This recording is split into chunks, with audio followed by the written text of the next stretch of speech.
कौन है?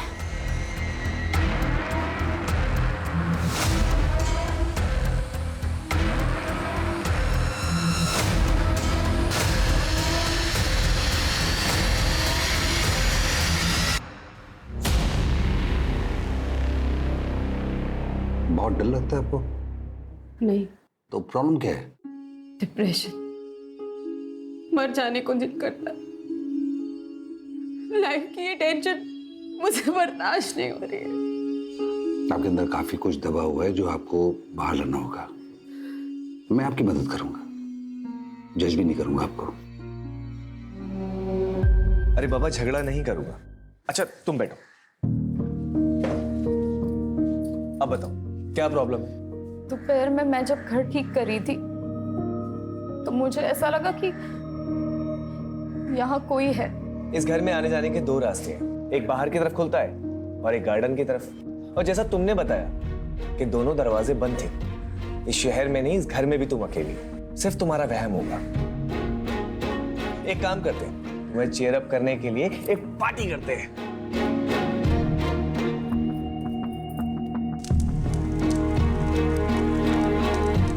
ये सब तुम्हारे लिए है। इस हसीन पल को बहुत सुंदर और बनाने के लिए, आज की रात को अपनी लाइफ में संजो के रखने के लिए एक सेल्फी तो बनती है। हाँ।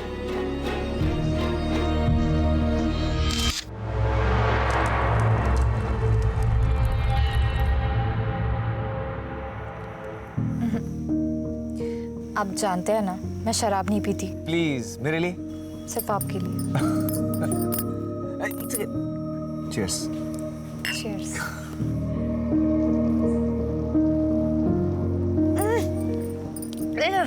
अब क्या हुआ? कड़वी लग रही है। कोशिश करो अच्छी लगे। अरे बॉटम सब, तुम तो मुझसे भी तेज निकली। एक और।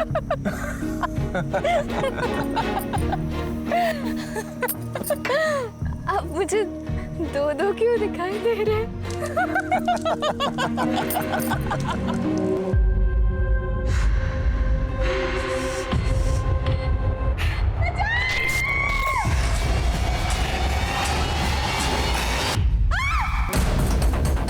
संध्या, क्या हुआ?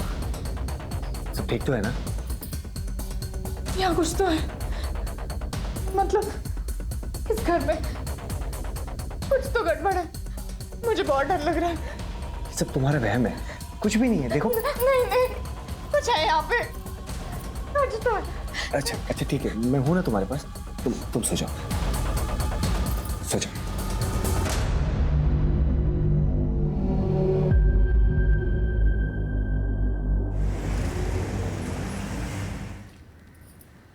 माँ, मुझे बहुत डर लग रहा है। पता नहीं ऐसा क्यों लगता है कि कोई संकट आने वाला है। कभी कभी किसी घर में वास्तु दोष होता है, किसी पंडित को बुलवाकर वास्तु शांति की पूजा पाठ करवा लो, सब ठीक हो जाएगा। पर इनका ऐसी बातों पर विश्वास ही नहीं है। अरे पति लोगों की बातों को इतनी गंभीरता से नहीं लेते, बस उनकी हाँ में हाँ मिलाती रहो और करो वही जो तुम करना चाहती हो। कभी रूठ कर कभी प्यार से पति को अपने जैसा बनाओ, सुखी रहोगी। और सुनो, तुम्हारे चाचा जी भी तो वहीं रहते हैं ना, मैं उनको ना फोन कर देती हूँ, वो किसी ना किसी पंडित को जानते होंगे। ठीक है माँ, रखती हूँ। मुझे ऐसा लगता है इस घर में वास्तु दोष है। हम पंडित जी को बुलाकर वास्तु दोष हटाने के लिए पूजा पाठ करते हैं ना, फिर सब ठीक हो जाएगा। देखो संध्या, ये ग्रह नक्षत्र वास्तु ये सब बेकार की बातें हैं। शादी के बाद 3 साल तक मुझे मायके रहना पड़ा। मैंने कभी कुछ नहीं कहा। यहाँ आने के बाद भी मैंने आपसे कुछ नहीं मांगा। पहली बार मैं आपसे कुछ मांग रही हूँ, मना मत कीजिए। इस घर के वास्तु दोष को हटाने के लिए पूजा पाठ करते हैं ना, प्लीज मान जाइए।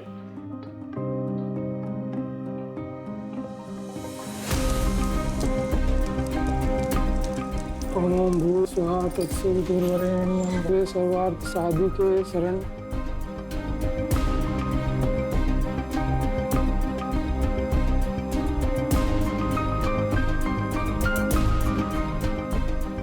वास्तु दोष पूजा संपन्न हुई, अब कोई चिंता की बात नहीं है। बस इस जल को घर के अंदर बाहर सभी जगह छिड़क दीजिए, सारे वास्तु दोष दूर हो जाएंगे। जी पंडित जी। अच्छा यजमान, आज्ञा दीजिए। जी।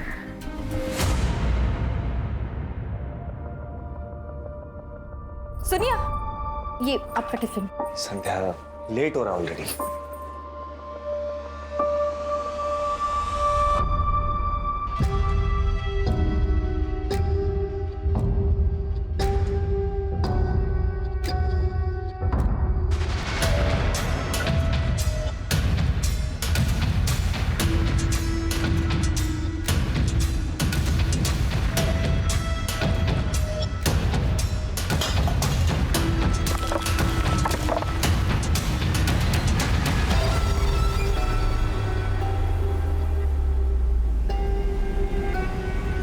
एक धक्के से कैसे टूट गया ये? हेलो, मैं संध्या बोल रही हूँ। यहाँ कोई मिस्त्री है क्या? हाँ, वो तंदूर ठीक कराना था।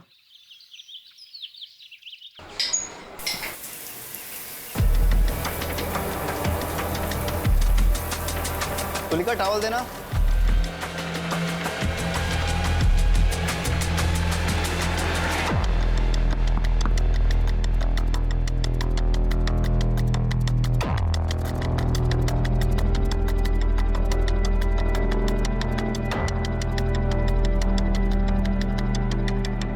तुलिका, जब तक मैं घर वापस नहीं आता दरवाजा बिल्कुल मत खोलना।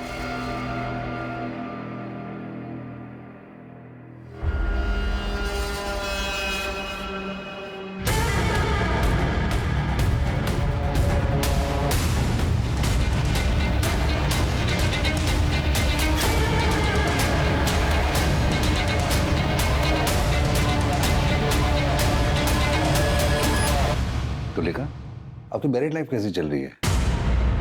I mean love life. Married life और लव लाइफ बहुत अलग अलग होते हैं सर। मेरी शादी एक पैसे वाले अधेड़ उम्र के आदमी से हुई थी। हस्बैंड वाइफ का रिश्ता तो बस नाम का ही था। ना वो मुझे कभी हस्बैंड का सुख दे पाए और ना मुझे कभी वाइफ होने का सुकून मिला। मेरी जिंदगी बस एक कोरा कागज बनकर रह गई। ऐसे में मेरी जिंदगी में कोई ऐसा आया जिसने मेरी पूरी जिंदगी बदल कर रख दी।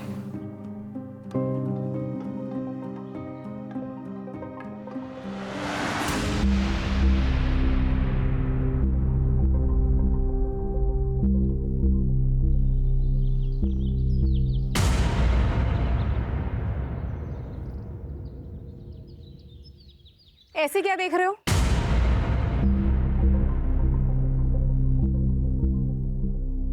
आप हैं ही इतनी खूबसूरत, बचपन से फैन रहे हैं आपके।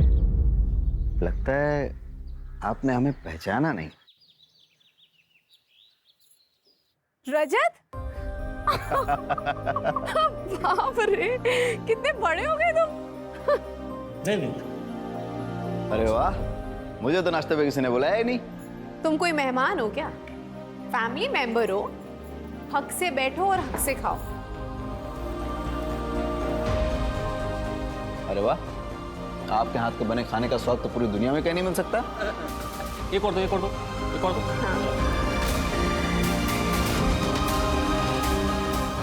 मुझे प्यार की जरूरत थी। मैं प्यार को एक्सपीरियंस करना चाहती हूँ, पर पता नहीं था मुझे कि वो प्यार मुझे एक ऐसे रिश्ते से मिलेगा जिसे पाप समझा जाता है। मैडम, इसकी तो बहुत ज्यादा हालत खराब हो चुकी है। अगर इसको रिपेयरिंग करूंगा ना तो धड़धड़ा के गिर जाएगा। इससे बढ़िया का नया बना के दे दूं आपको। भैया, आपको जो करना है जल्दी कीजिए, शाम तक तैयार हो जाना चाहिए। हो जाएगा मैम, शाम।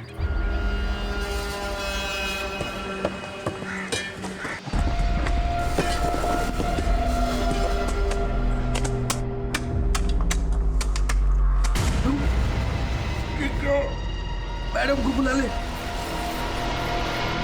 ये देखिए मैडम,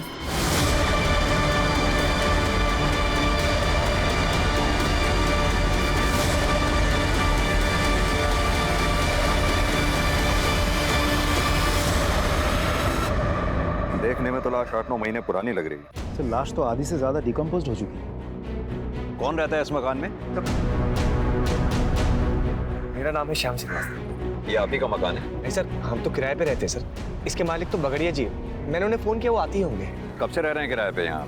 सर 7 महीने हो गए। मेरी वाइफ तंदूर का काम करवा रही थी सर, दाई करवाई तो नीचे लाश निकली। इस तंदूर का इस्तेमाल करते थे आप लोग? हाँ सर, अभी कुछ दिन पहले किया था सर। वो ये फोटो भी खींची थी सर। बगड़िया जी आ गए। आप लोग जरा वहाँ इंतजार कीजिए। जी आइए बगड़िया। आपको पता है आपके घर में बने तंदूर के नीचे लाश मिली है हमें? पता नहीं सर, मैंने तो ये घर सोलंकी से 8 महीने पहले खरीदा और भाड़े पे चढ़ाया। सारा लेन देन नरेश एजेंट और प्रॉपर्टी साइट के जरिए हुआ। नरेश ही तो संभालता है यहाँ सब। सर सोलंकी साहब अपने घर को बेचकर अपने बेटे के पास अफ्रीका शिफ्ट होना चाहते थे, तो मैंने उनके घर को बेचने की ऐड ऑनलाइन साइट पर चढ़ा दी। साथ में कुछ फोटोज़ भी डाल दिए सर। वो मेरा ऑफिस का जो लड़का है वो फोटोज़ काफ़ी अच्छी लेता है, तो घर की पिक्चर्स काफ़ी अच्छी आई तो ग्राहक भी तुरंत मिल गया। कब की बात है ये? सर कुछ 8-9 महीने पहले की बात होगी। तब भी इस घर में तंदूर था? सर पता नहीं, शायद हो भी सकता है। वैसे सर इस दौरान हमने कंस्ट्रक्शन तो कुछ नहीं किया इस घर में। अच्छा ये बताओ, इन दोनों से पहले इस घर में कौन कौन रह के गया? सर मैं सारी डिटेल्स निकाल कर आपको बताता हूँ। लेके आओ। चलता हूँ सर। राजीव सर, इससे पहले इस मकान में जितने भी लोग रह के गए सबकी डिटेल्स पता करो। Right sir. इस कपल की बैकग्राउंड चेक करो। सर।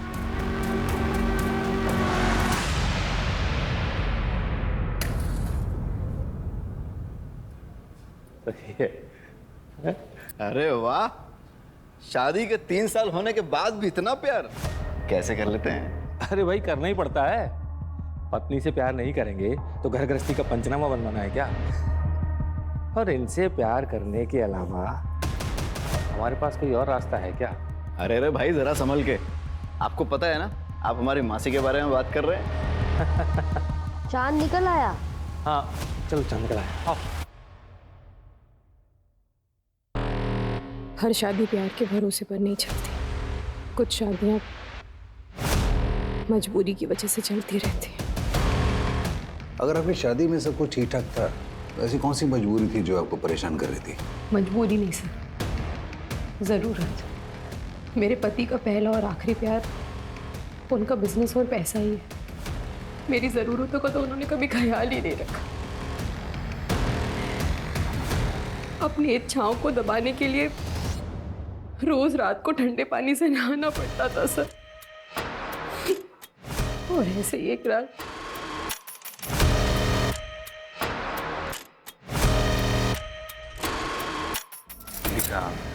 बहुत थक गया हूँ, नींद आ रही है।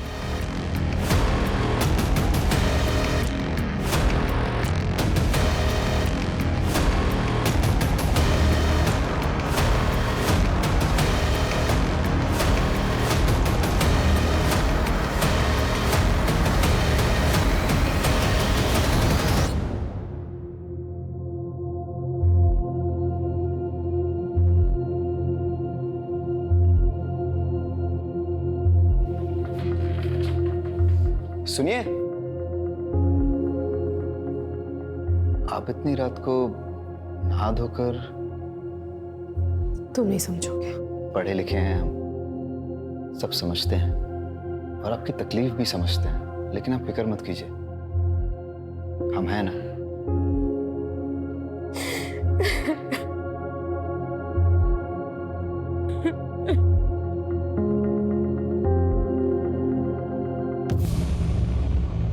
सर, पोस्टमार्टम और फॉरेंसिक रिपोर्ट आ गई है। आपका शक सही था, लाश लड़की की ही है। मौत करीब 7 से 8 महीने पहले हुई है। उस दौरान किसी लड़की की मिसिंग कंप्लेंट आई थी क्या? एक औरत ने मिसिंग कंप्लेंट लिखवाई थी सर, लेकिन सर वो औरत कुछ दिनों के बाद वापस आई और मिसिंग कंप्लेंट वापस ले लिया। मिसिंग कंप्लेंट की किसने थी? सर उसका नाम तबस्सुम जहां है। और मिसिंग कौन हुआ था? सर तबस्सुम जहां की भांजी, उसका नाम गजरा है।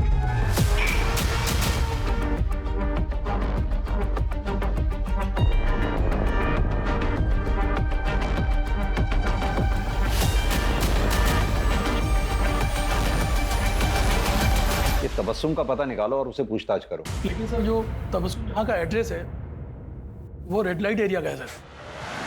साहब उस घर में ना कुछ बाराती रुके हुए थे, नाच गाने की फरमाइश थी, तो मैंने अपनी एक लड़की गजरा को वहाँ भेज दिया, पर वो वापस आई ही नहीं। तो फिर मैंने पुलिस थाने जाकर रिपोर्ट लिखवा दी। फिर वो दूसरे दिन ही वापस आ गई, पूरा बाटली मार के बेवड़ी पड़ी थी। फिर जैसे ही उसको होश आया तो वो घर पे आ गई। फिर मैंने भी थाने जाके रिपोर्ट वापस ले ली। गजरा है कहाँ, बुलाइए। उसे टीबी हो गया था ना साहब, तो नाच गाना छोड़ के वो अपने गांव चली गई। उसका फ़ोन नंबर दीजिए। नंबर था साहब, लेकिन मोबाइल मैंने दिया था ना उसको, तो जाते समय वो मोबाइल दे के गई। ठीक है, तो पुराना वाला नंबर दे दीजिए। सर वो तो मैंने बेच दिया मोबाइल। घर का पता तो होगा, वो दे दीजिए। मेरे पास नहीं है साहब। राजीव, दाल में कुछ काला है। गजरा को ढूंढो पहले तो। और हाँ, इस तबस्सुम की भी डिटेल्स निकलवाओ।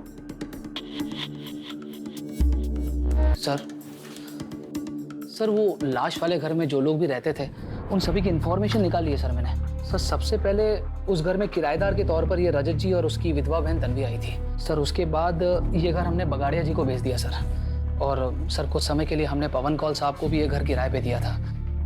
सर उसके बाद हाँ, ये जोशी जी के बेटे की शादी थी सर, तो उसके काफ़ी सारे दोस्त आए थे यहाँ पर। रजत और उसकी बहन की डिटेल्स? सर एक्चुअली वो डायरेक्ट पार्टी थी सोलंकी जी की, तो उन्हीं के पास सारी डिटेल्स होगी। लेकिन हाँ सर, मैंने हाँ रजत जी का फ़ोन नंबर निकाल लिया सर उनके पड़ोसियों से। सर मेरे बेटे के 2-3 दोस्त रुके थे उस घर में।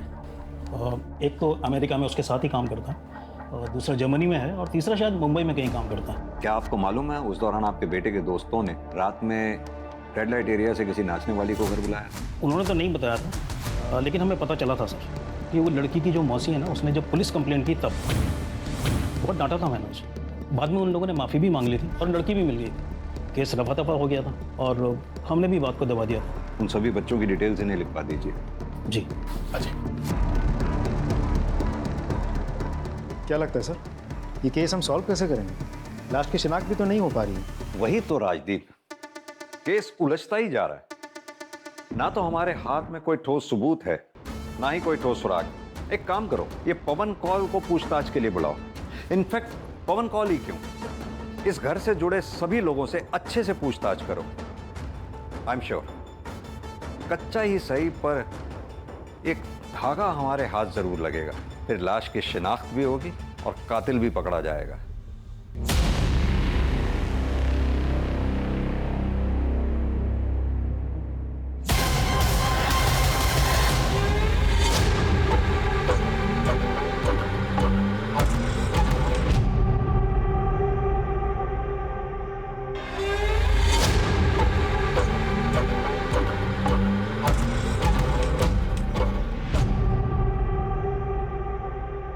सर हमारा एक और फ्रेंड था समीर, काफी टाइम से उससे कोई कांटेक्ट नहीं हुआ है। वो शायद मुंबई में रहता है सर।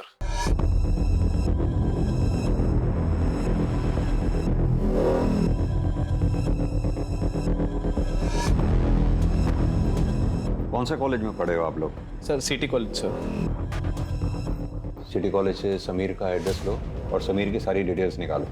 Right sir.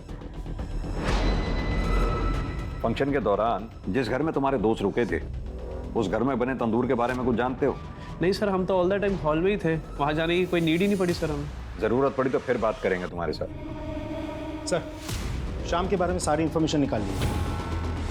3 साल पहले शाम की शादी संध्या से हो तो गई थी, लेकिन इंटरेस्टिंग बात यह है कि साथ ही उसके ऑफिस कोलीग प्रीति के साथ उसका अफेयर भी चल रहा था। सर एक बात और, प्रीति ने भी 7 महीने पहले ही अपने ऑफिस से रेजिग्नेशन दिया था, और उसके बाद से अब तक ना किसी ने प्रीति को देखा है और ना ही प्रीति के साथ किसी की बातचीत हुई है। राजीव, ये प्रीति की डिटेल्स निकालो। अब समझ में आया श्याम शादी के बाद 3 सालों तक अपनी वाइफ को मायके से वापस क्यों नहीं लेके आया। इस श्याम को भी लेके आओ। सर ये बात सच है कि सर प्रीति से मेरा अफेयर चल रहा था, लेकिन बड़े ही रिस्पेक्ट और रिगार्ड के साथ हम दोनों अलग हो गए। अब प्रीति कहाँ है? सर मुझे नहीं पता सर। सर उसका फोन भी बंद आ रहा है सर। उसने अपना सोशल मीडिया से अकाउंट भी डिलीट कर दिया। सर तेरे घर में तंदूर के नीचे जो लाश मिली है वो कहीं प्रीति की तो नहीं है? सर नहीं, ऐसा नहीं हो सकता सर। मैं प्रीति से बहुत प्यार करता हूँ सर, मैं उसे क्यों मारूंगा? ऐसा भी तो हो सकता है कि प्रीति को तेरे शादी के बारे में पता चल गया था और तुझे इस बात का डर था सबके सामने हुआ कि पोल ना खोल दे, इसकी वजह से तूने उसको मार दिया ना? सर मैं सच कह रहा हूँ सर।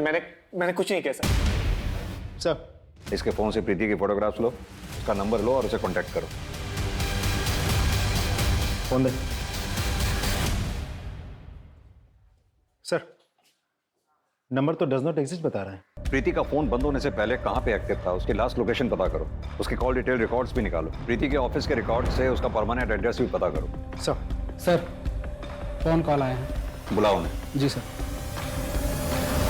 देखिए सर, मेरे बेटे के जन्म संस्कार का फंक्शन था, बहुत सारे रिश्तेदार आए थे, इसलिए मैंने वो घर कुछ दिनों के लिए किराए पर लिया था। आपके रिश्तेदार जो उस घर में ठहरे थे, क्या उनमें कोई महिला भी थी? नहीं सर, वहाँ तो सारे जेंट्स रुके हुए थे, सारी लेडीज मेरे घर पे रुकी हुई थी और उनमें से कोई भी ना तो गायब है और ना ही किसी की डेथ हुई है। उस घर में आपने अपने रिश्तेदारों के लिए क्या किसी तंदूर का इस्तेमाल किया था? सर, सारा खाना तो मेरे घर पे बन रहा था और ये एक धार्मिक कार्यक्रम था, इसलिए भोग तो अपने घर की रसोई में ही बनता है ना, फिर मैं वहाँ तंदूर क्यों लगवाऊंगा। ठीक है मिस्टर कौल, अभी आप जा सकते हैं, जरूरत पड़ी तो फिर बुलाएंगे आपको। Thank you sir. अब सिर्फ रजत ही बचा है। राजीव, भोपाल जाके रजत से अच्छे से पूछताछ करो। सर। शुक्ला, प्रीति के पेरेंट्स का पता लगाओ और प्रीति के बारे में पूछताछ करो। Right sir. धीरे धीरे मेरे और रजत के बीच की नजदीकियां बढ़ने लगी और फिर एक दिन क्या करो तुम लोग? क्या करो तुम लोग? हैं? मेरे घर में तू साला मेरे पति को बहुत गुस्सा आया, उन्होंने मुझे बहुत मारा पीटा, बहुत। आप इतना सब कुछ सह क्यों रही हैं? आप पढ़ी लिखी हैं, अपनी नई जिंदगी दोबारा शुरू कर सकती हैं। मेरे साथ अपने दिल के हाथों मजबूर होकर मैंने एक फैसला लिया और उस एक फैसले ने मेरी पूरी जिंदगी बदल दी। प्रीति ने तो हम सबसे ही रिश्ता तोड़ दिया है। हम नहीं चाहते वहां जाकर नौकरी करे, पर उसके तो शुरू से ही बड़े बड़े सपने थे, बस उन्हीं को पूरा करने के लिए घर छोड़कर चली गई। जब से गई है ना कोई कॉल ना कोई मैसेज। देखिए, हमें एक लाश मिली, बॉडी की शिनाख्त के लिए हमें आप दोनों लोगों के डीएनए सैंपल की जरूरत है।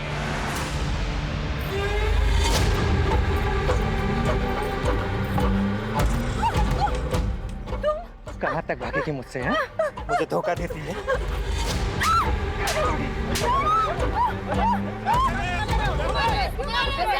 पागल है भाई साहब, पता नहीं कब से मेरा पीछा कर रहा है। तो कहीं से भी खोद के जिंदा गाड़ दूंगा तुझे। तुम नरेश के यहाँ काम करते हो? जी सर। तुम्ही ने वो वेबसाइट पे फोटोज अपलोड किए थे? जी सर। तो जब तुमने वो फोटोग्राफ्स लिए थे तो वहाँ तंदूर था क्या? हाँ सर था, लेकिन मुझे अंदर बाहर के फोटो लेने को कहा था तो मैंने निकाले और अपलोड कर दिए। लेकिन तुमने जो फोटोग्राफ अपलोड किए उसमें तो तंदूर हमें दिखा नहीं। सर, साइट फोटो अपलोड करने की लिमिट होती है तो इसलिए मैंने ज्यादा नहीं निकाले। ठीक है, तुम जा सकते हो, जरूरत पड़ेगी तो फिर बुलाएंगे। सर उस घर में रहने वाले पुराने टेनेंट रजत का पता चल गया। कहाँ का रहने वाला हो? भोपाल का सर। राजीव सर, पता करो। राइट।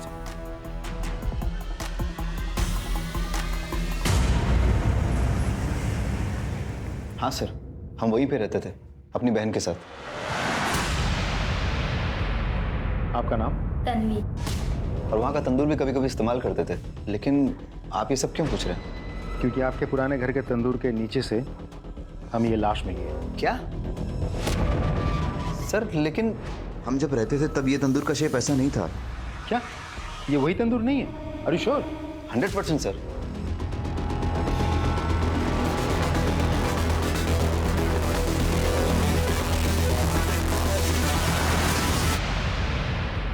प्लीज मुझे छोड़ के मत जाओ।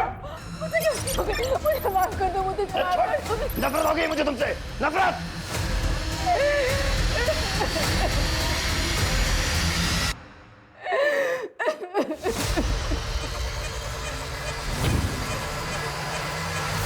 रजत ने राजदीप को बताया कि उसने पिक में जिस तंदूर की फोटोग्राफ देखी वो वैसी नहीं है जैसी उसने उस घर में देखी थी। यानी कि ये जो कुछ भी घटना घटी है वो रजत के मकान छोड़ने के बाद घटी।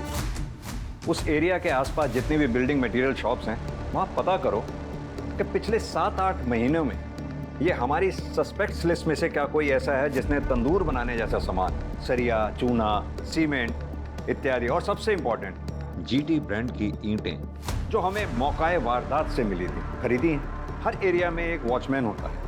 वॉचमैन को पता होता है उस एरिया की एक्टिविटीज के बारे में। इस एरिया के वॉचमैन से बात करो, देखते हैं क्या बताता है।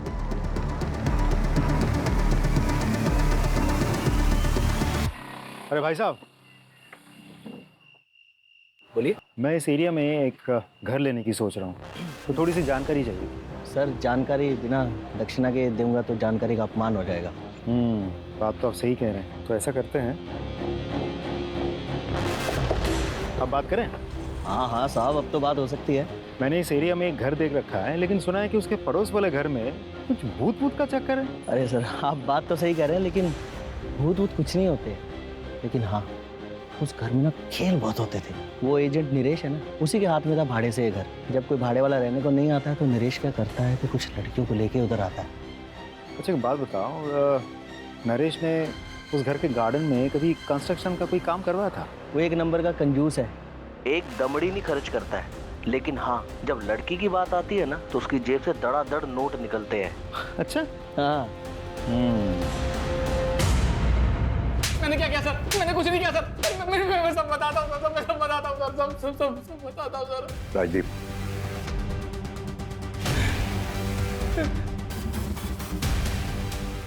बता। सर मैं मानता हूँ कि मैं रंगीन मिजाज का इंसान हूँ, अय्याशबाज हूँ। उस घर में मैं लड़की लेकर आता था पैसे देकर एंजॉय करने के लिए, लेकिन सर मैंने किसी का मर्डर नहीं किया सर। मैंने सच्ची में किसी का मर्डर नहीं किया सर। ये भी तो हो सकता है तूने किसी को अय्याशी के लिए बुलाया हो, किसी बात पे अनबन हो गई हो, तुझे गुस्सा आया, तूने उसे मार दिया, गाड़ दिया वहां पर, और अब हमारे सामने शराफत का नाटक कर रहा है। नहीं सर।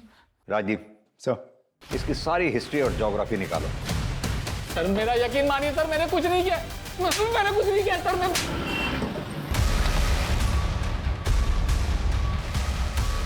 सर यही है जीटी ईटों का सप्लायर।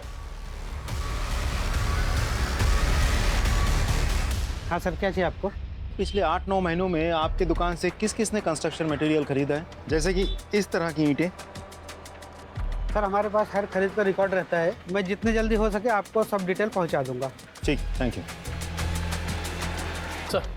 सर फॉरेंसिक रिपोर्ट आ गई है सर।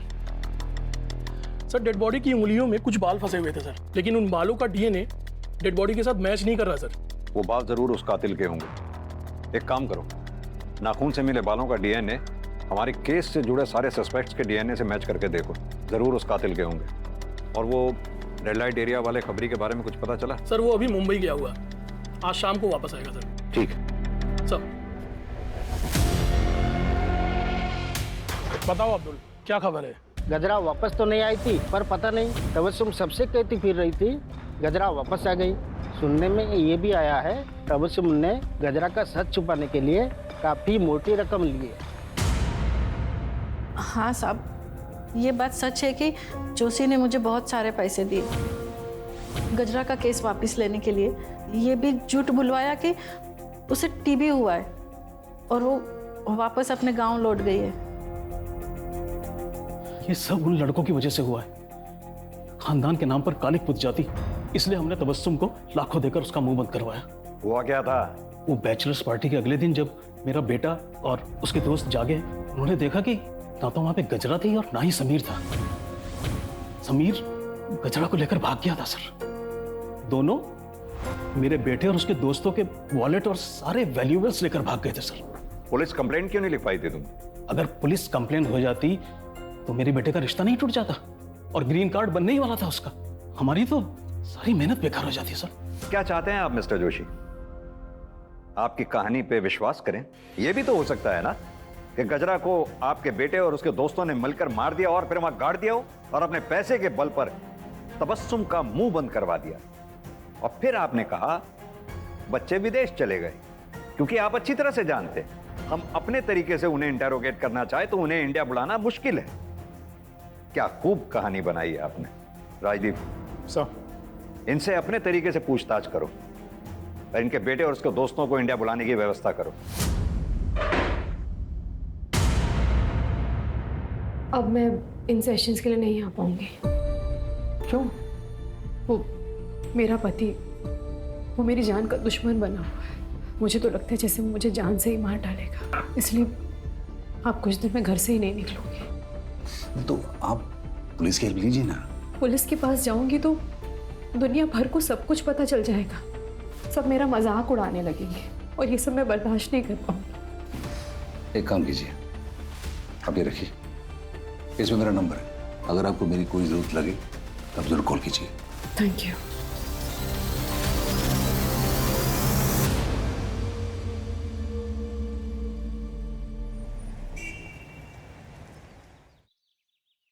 सर, समीर के आधार कार्ड नंबर से हमने मोबाइल ऑपरेटर से पूछताछ की है। एक नंबर मिल गया है जो समीर के आधार कार्ड पर रजिस्टर्ड था, लेकिन वो नंबर लखनऊ का है। हम लखनऊ पुलिस से कोऑर्डिनेट कर रहे हैं, बहुत जल्द वो हमारी गिरफ्त में होगा। Good work Rajdeep. Thank you sir. Sir Preeti के पेरेंट्स की डीएनए रिपोर्ट आ गई है सर।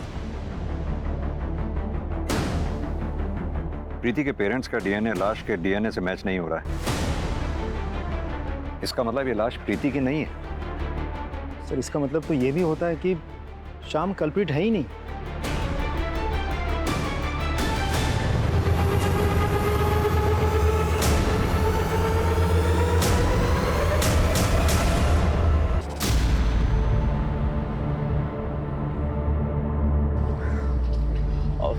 सर, मैं हूं समीर।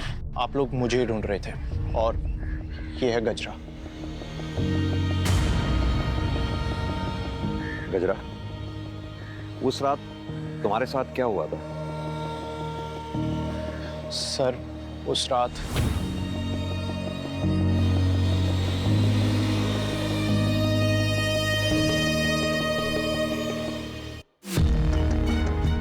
चलो मैं तुम्हें घर छोड़ देता हूँ। अभी तो इसकी रात और रंगीन बनानी है। चलो आओ तुम मेरे साथ। अरे मेरे साथ आओ तुम। क्या कर रहे हो? छोड़ो मुझे, मैं डांसर हूँ, कलाकार हूँ, धंधे वाली नहीं।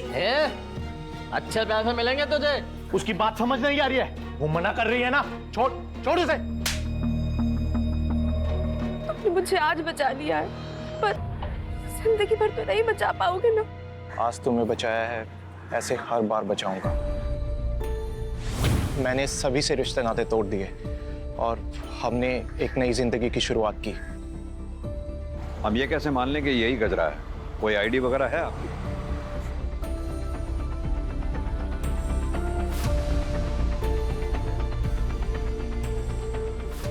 पता है समीर, रोजाना हम अपराधियों से घटिया लोगों से, जुर्म करने वालों से मिलते हैं, लेकिन तुम जैसे लोगों की वजह से ही इंसानियत जिंदा है। Proud of you.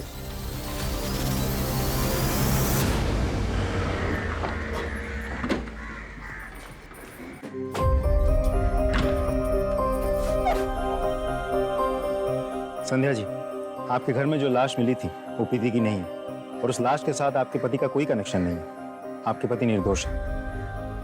भगवान ने मेरी सुन ली। मैं पूरे 11 नारियल की पूजा करूंगी। अब हम इस घर में नहीं रहेंगे, कहीं और जाकर रहेंगे। अच्छा हुआ कि इस मनहूस घर को छोड़ के जा रही हो। अरे श्रापित है ये घर, जो यहाँ रहने आता है सब पागल हो जाता है। चलो, देरी हो रही है। मैडम, एक्सक्यूज मी, एक मिनट। जी, आपने वहाँ ऐसा क्यों कहा कि इस घर में जो भी रहता है पगला जाता है? वो रजत था ना, पुराना टेनेंट, उसकी बहन तन्वी, उसका भी यही हाल हुआ था। एक दिन मार्केट में मैंने बड़बड़ाते देखा था उसको। नहीं। तन्वी, अपनी क्या हालत बना रखी है तूने? चल मेरे साथ चल। वो तन्वी थी ना, वो बहुत बड़ी डिप्रेशन में चली गई थी। मैंने उसको साइकेट्रिस्ट से मिलने का सलाह दिया था, नंबर भी दिया था। 1-2 सेशन की, उसको सुधार आने लगा था और उसके बाद छोड़ दी। ये देखिए, मुंह पे निखार भी आने लगा था। तभी टाइम का वो फोटो है ये।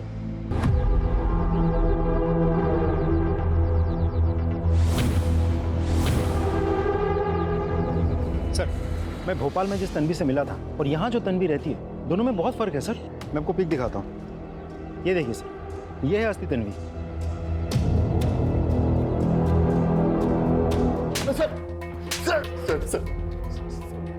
सर मैं सच कह रहा हूँ सर, मुझे नहीं पता कि तन्वी कहाँ है।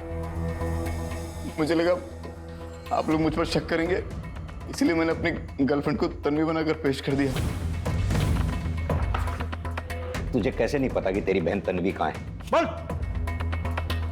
सर वो हमारा झगड़ा हो गया था, फिर मैं उसे छोड़कर भोपाल चला गया। उसके बाद से मैंने कोई कांटेक्ट नहीं रखा उससे। सर मैं सच कह रहा हूँ सर। कहीं ऐसा तो नहीं जिस लड़की की तेरे घर में तंदूर के नीचे लाश मिली वो तन्वी की हो, जिसे तूने मार दिया और वहां गाड़ दिया? सर भगवान की कसम खा के कह रहा हूँ सर मैंने किसी को नहीं मारा। इसका डीएनए सैंपल लो और लाश के नाखून से जो हमें बाल मिले थे उसके डीएनए से मैच करके देखो।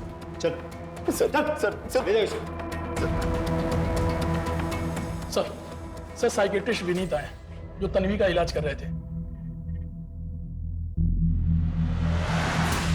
सर तन्वी का असली नाम तुलिका है और वो रजत की बहन नहीं, मौसी थी।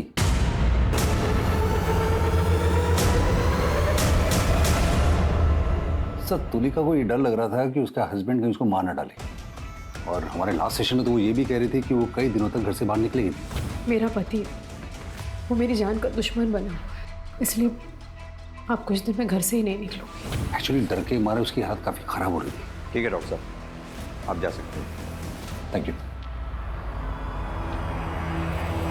सर बताता हूँ सर मैं बताता हूँ सर मैं बताता हूँ सर बता। सर तुलिका मुझे बहुत अच्छी लगती थी सर। फिर हमारा अफेयर शुरू हुआ और फिर हम दोनों घर छोड़कर भाग गए सर। लेकिन सच कह रहा हूँ सर मैंने किसी को नहीं मारा सर। मैंने तुलिका को किसी को नहीं मारा। तुलिका तेरी मासी है या कुछ और? इसकी असलियत तो तेरी माँ ही हमें बताएगी। अपनी माँ का नंबर और पता दे। तो मर गए दोनों मेरे लिए, मुंह दिखाने लायक नहीं छोड़ा। देखिए हम आपकी परेशानी समझ सकते हैं, लेकिन आपके बेटे रजत और तुलिका ने आपके साथ जो किया वो गलत था। लेकिन हमें शक है कि हमने जिस लाश को बरामद किया है वो आपकी बहन तुलिका की ही है, और वो तभी साबित होगा जब उस लाश का डीएनए आपके साथ मैच होगा। दरअसल तुम तुलिका से नफरत करते थे, इसलिए तुमने तुलिका को मार डाला। नहीं सर, मैं तुलिका को मारना तो चाहता था पर मार ना सका। वो मेरे हाथों मरने से बच गई। शुक्ला, इनका डीएनए सैंपल लो। लाश के नाखून पे जो बाल मिले थे उनके डीएनए से मैच करके देखो। सर मौका वारदात में मिली उन ईंटों को लेकर हमने गहरी छानबीन की। उस तरह की ईंटें उन 3 महीनों के अंतराल में करीब 40 मिस्त्री और कॉन्ट्रैक्टर को बेची गई थी। हमने सबसे पूछताछ की, लेकिन किसी का भी कंस्ट्रक्शन का काम तब नहीं चल रहा था जब हमें उस तंदूर के नीचे गड़ी लाश मिली थी, सिर्फ एक को छोड़कर। कौन है वो? सर मिस्त्री रमेश, लेकिन वो फरार है। सर हमें लुकआउट नोटिस जारी करना पड़ेगा। आओ। सर डीएनए रिपोर्ट्स आ गई हैं, ये रही सर। सर डेड बॉडी के साथ मिले बालों का डीएनए किसी भी सस्पेक्ट के साथ मैच नहीं कर रहा सर, लेकिन सर रजत की मां का डीएनए डेड बॉडी के साथ मैच हो गया। यानी कि लाश तुलिका की ही है।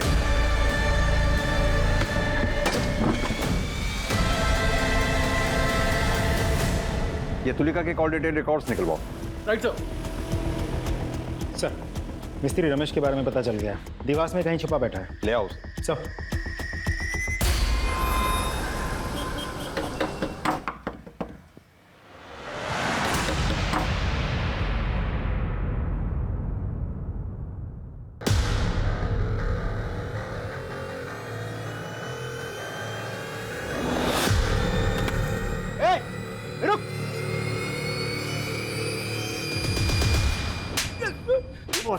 किसको नहीं मारा साहब? किसी को नहीं मारा है, तो फिर देवास में क्यों छुप के बैठा था? बोल। जब से तंदूर के नीचे से लाश मिलने की खबर आई मैं घबरा गया था साहब। लेकिन क्यों घबरा गया था? साहब क्योंकि 4 लाश दफन थी साहब, मैंने उसी पे तंदूर बना दिया था, लेकिन मैंने मारा नहीं है साहब। तूने नहीं मारा तो फिर किसने मारा? वो साहब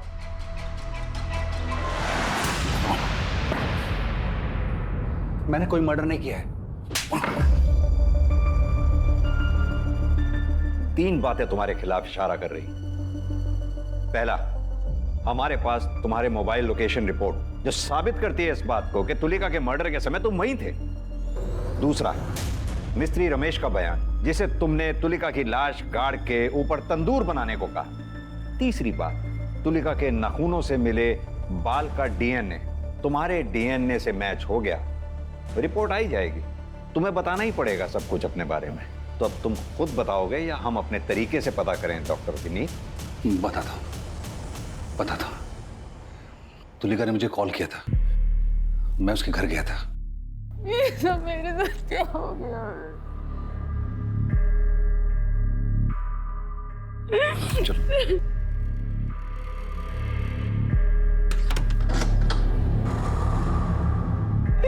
सबने मुझे धोखा दिया, सब मुझे चुप कर चले।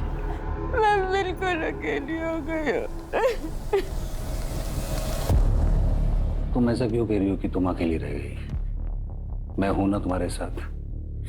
तुम्हारा ख्याल रखूंगा, तुम्हारा ध्यान रखूंगा, तुम्हारे साथ रहूंगा। तुम चिंता मत करो। कि कैसी बातें कर रहे हैं आप डॉक्टर हैं मेरे। तुलिका, मैं तुम्हारा डॉक्टर हूं, तुम्हारे सारे राज जानता हूं और मैं ये भी जानता हूं कि तुम्हारे अंदर कितनी आग है। मैं जानता हूं कि तुम्हारे अंदर बहुत आग है। क्या कर रहे हैं? तुम्हारे इसी आग ने मेरे अंदर की आग को जला दिया है। क्या बकवास कर रहे हैं? अरे सुनो, वैसे भी देखो तुम्हारे सुनो, तुम अपने भतीजे के साथ तो सोई हो ना, एक बार तुम मेरे साथ भी मान जाओ ना। और निकलिए यहाँ से। अरे तुलिका, तुम समझ नहीं पा रही हो। मैं चाहता हूँ कि तुम हम मिलके एंजॉय करें। मैं आपसे कह रही हूँ आप निकल जाइए वरना मैं शोर मचाऊंगी। अरे सोच के तो देखो, तुम्हें मैं अपना के एंजॉय करना चाहता हूँ, समझ के तो देख।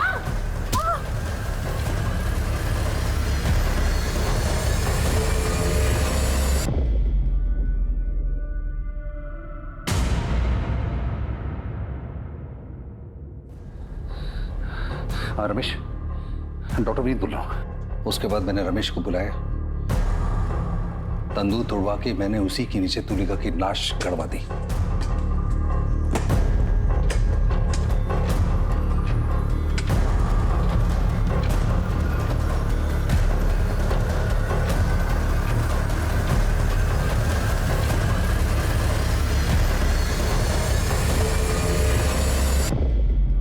और उसके बाद मैंने फिर से एक नया तंदूर बनवा दिया। एक मरीज का अपने डॉक्टर के ऊपर भगवान से भी ज्यादा भरोसा होता है। तुमने मरीज का भरोसा ही नहीं तोड़ा, उस बेचारी तुलिका की इज्जत भी लूटने की कोशिश की, और यही नहीं, उसे जान से भी मारा। पूरी कोशिश करूंगा कि कम से कम तुम्हें फांसी की सजा जरूर मिले।